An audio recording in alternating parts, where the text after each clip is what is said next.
In the rugged landscapes of 19th century America, there was a man named Samuel Hart, a lawman driven not by duty, but by an unshakable belief in redemption. Raised by his single mother Mary, Samuel's life had been filled with hardship. But through it all, his mother's unwavering faith in a higher purpose kept him going. She would often say, "Faith, Samuel, is the only weapon stronger than any gun." Samuel always believed in that. But as fate would have it, his journey would take him down a dark and twisted path, one he never expected. At 25, Samuel was thrust into a deadly game when he was called to capture Daniel the Devil McCallister, a criminal whose reputation was feared across the land. McCallister was a man who lived in the shadows, always one step ahead of the law. Samuel was told McCallister was the embodiment of evil, a man who would kill anyone in his path without a second thought. But something didn't sit right with Samuel. His instincts told him there was more to this story than met the eye. As Samuel tracked McCallister across treacherous terrain, each step seemed to bring him closer not just to the outlaw, but to the truth. One cold night,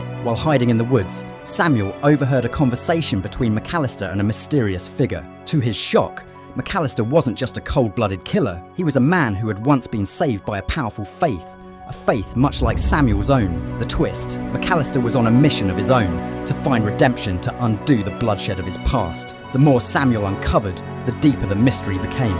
Was McCallister truly the villain everyone believed him to be? Or was there a higher calling at play, one that even Samuel had failed to see?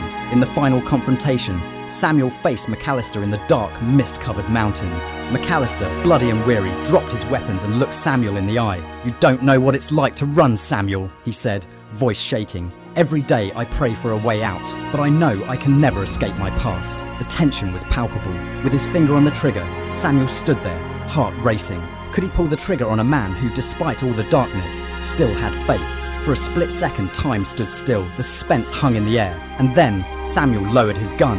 He made a choice that would haunt him forever, but also give him the greatest peace he had ever known. He chose forgiveness. He chose faith. In a dramatic turn, Samuel didn't deliver McCallister to the authorities. Instead, he took him back to the town, where they stood together before the people. Samuel declared, "The greatest victory isn't in catching criminals, it's in saving them." The town, shocked and silent, watched as McCallister, a man once feared by all, was given a chance at redemption. Samuel's faith had led him on an unbelievable journey, one that not only changed his own destiny, but the fate of an entire community.